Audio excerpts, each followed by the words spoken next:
But அந்த மாதிரி கிராமத்துக்கு ஒரு உள்ளாட்சி அமைப்பு இருக்க மாதிரி கிராமத்துக்கு ஒரு நீதிமன்றம்னு நம்ம கொண்டு வந்துட்டோம் அப்படின்னா அங்கங்க அந்தந்த கேசஸ்க்கு தீர்ப்பு, இந்த சின்ன கேசஸ் சிவில் கேசஸ் எல்லாம் அங்கேயே முடிஞ்சது. அதுக்கப்புறம் அதை விட கொஞ்சம் ஜூரிஸ்டிக்ஷன் பெருசா இருக்கிறது அடுத்த ஸ்டேஜுக்கு வருது. அதுக்கப்புறம் அடுத்த ஸ்டேஜ் அப்படி போகும்போது ஈஸியா வந்து எல்லா இடத்துலயும் தீர்ப்பு கிடைக்கிறதுக்கான வாய்ப்பு இருக்கும். ஸோ அதுதான் வந்து இந்த மாதிரியான கான்செப்ட். அது எப்போ எஸ்டாப்ளிஷ் பண்றோம் அப்படின்னா 2008. கிட்டத்தட்ட கிராமத்தில் இருக்க அந்த பஞ்சாயத்து முறை மாதிரி தான். பட் அது தமிழ்நாட்டில் எதுவுமே இல்லை, அதனாலதான் நான் இங்க 0 கொடுத்துருக்கேன். பட் இந்தியாவில் எத்தனை இருக்கு அப்படின்னா 175. இந்தியாவில் எத்தனை இருக்கு அப்படின்ட்டுனா 175. தமிழ்நாட்டில் எத்தனை 0. கிராம நியாய ஆலயம் அந்த மாதிரியான கோர்ட் வந்து தமிழ்நாட்டில் இல்லை. அண்ட் அது போல அடுத்ததுல கன்சியூமர் கோர்ட்னு ஒன்று படிக்கணும். கன்சியூமர் கோர்ட்ல மொத்தம் 3 டைப். கன்சியூமர் கோர்ட் நுகர்வோர் நீதிமன்றம் படிப்போம். இதுல ஒரு 2-3 கேள்வி கேட்டுக்கிட்டே இருப்பாங்க, அதை ஞாபகம் வச்சுவங்க. அதுக்கப்புறம் மற்றதெல்லாம் படிக்கலாம். ஒரு சட்டம் ஒன்று ஏற்றோம், அந்த சட்டத்தோட பேர் என்னது? கோப்ரா அப்படின்னு பேர், கன்சியூமர் ரைட்ஸ் ப்ரொடெக்ஷன், 1986. இதுல 3 லேயரா பிரிச்சிரும். என்னது? டிஸ்ட்ரிக்ட், அதுக்கப்புறம் ஸ்டேட் லெவல், அதுக்கப்புறம் நேஷனல் லெவல். இன்னைக்கு என்ன கதைனா ஒரு 50 லட்சம் ரூபாய் வரைக்கும் டிஸ்ட்ரிக்ட் கோர்ட்ல, 50ல இருந்து 2 லட்சம் 2 கோடி 2 CR வரைக்கும் ஸ்டேட், 2 CRக்கு மேல வந்து நேஷனல் லெவல் கமிஷன் வந்து விசாரிப்பாங்க. அதாவது ஒரு ப்ராடக்ட்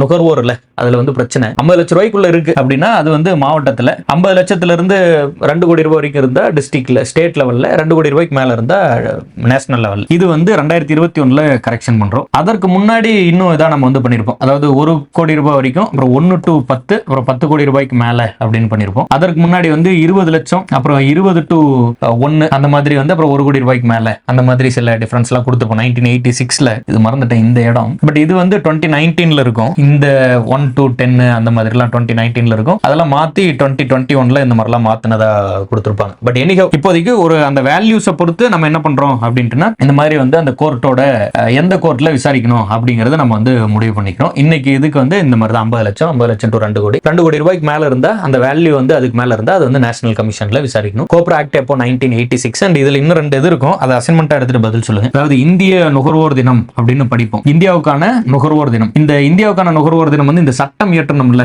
அதுதான் இந்தியாவுக்கான நுகர்வோர் தினம். அது வந்து உலக நுகர்வோர் தினம் அப்படின்னு ஒண்ணு படிப்போம். உலகத்துக்கான கன்சியூமர் ரைட்ஸ் டே அப்படின்னு ஒண்ணு இருக்கும். அப்ப இந்த உலக நுகர்வோர் தினம் அப்படின்னு ஒண்ணு படிப்போம். இதுமே நீங்க வந்து பதில் சொல்லலாம். இது ட்ரை பண்ணி பாருங்க. அதே போல இந்த சட்டம், இந்த கன்சியூமர் ரைட்ஸ் ப்ரொடெக்ஷன் ஆக்ட், எந்த சட்டம் வந்து என்னைக்கு பாஸ் பண்ணமோ அதுதான் இந்தியாவுக்கான நுகர்வோர் தினம். Indian national consumer rights day. அசைன்மெண்டா எடுத்துக்கோங்க. பொறுமையா வந்து முடிச்சு பதில் சொல்லுங்க.